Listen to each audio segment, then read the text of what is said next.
बात करते हैं मनीष कश्यप और विपिन सर की। मनीष कश्यप एक ऐसा शख्स था जो बेचारा पत्रकारिता करने के बाद एक पत्रकार का कार्यक्रम जो होता है उसे निभा रहा था। बड़ी ऑनेस्टी ईमानदारी से देश में चिल्ला चिल्ला कर कह रहा था कैसा इंजीनियर है, कैसा मटेरियल दिया है, कैसे रोलिंग किया गया कि रोड टूट गया। इतना चिल्ला चिल्ला कर ऑनेस्ट ईमानदारी के परचम को हिंदुस्तान में लहराया। पर अब मुझे या और किसी को ये पता नहीं था कि ये दिखावा है उसके द्वारा। देश की सेवा करने का मतलब नॉट लीडर, नेता नहीं बनो, देश का बेटा बनो। जिस कार्य में हो उसी कार्य पर अडिग रहो और देश के जनता की आंख खोला किया करो। ये नहीं कि थोड़ा सा कुछ मिल गया लालच में और उधर घुसर गया, जाकर बैठ गया। गलती तो उस महानुभाव ने कर दिया, अब दूसरा गलती एक शख्स और कर रहा है, उसका नाम है विपिन। विपिन शिक्षक थे। अच्छा खासा सामान उनको यूट्यूब के माध्यम से या फिर अन्य चैनलों के माध्यम से या फिर यूँ कहिए कि जहाँ अपना कोचिंग चलाते थे वहाँ अच्छी इज्जत मिल रही थी, अच्छे कमा रहे थे, अच्छे बेचारे जीवन यापन कर रहे थे। हो ना हो वहाँ चले गए जहाँ लतखोर, जूताखोर, चुतिया, भेड़ी चराने वाला, बकरी चराने वाला, गणेर चलाने वाला पहुँचता है।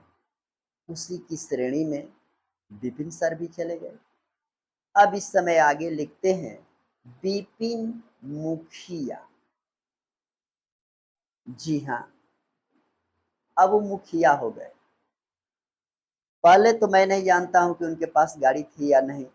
अब बेचारे शायद गाड़ी में बैठकर वीडियो बनाते थे। इससे यही लगता है कि मुखिया बनने के बाद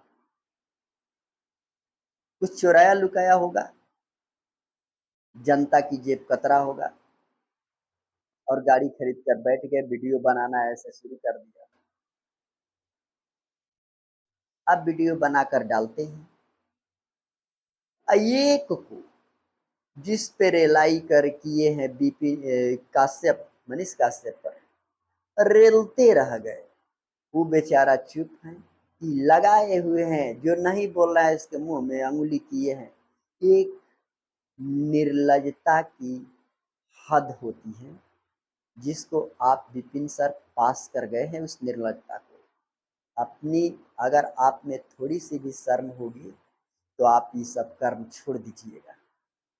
आप ये कर्म ये देख रहे हैं कि हम चलो पॉपुलैरिटी को प्राप्त कर जाएं, टिकट मिलेगा विधानसभा का आरजेडी से तो विधायक बन जाएंगे, वहां जाकर बैठकर रंग बिरंगे मजे लूटेंगे, रंग बिरंगे कामें कर लेंगे, पर आपको सम्मान नहीं मिलेगा। ये नेतागिरी किसी की बाप की ददौती नहीं है। और नहीं, सही बात बोलिए तो ये वो चीज नहीं है जो चीज आप समझते हैं।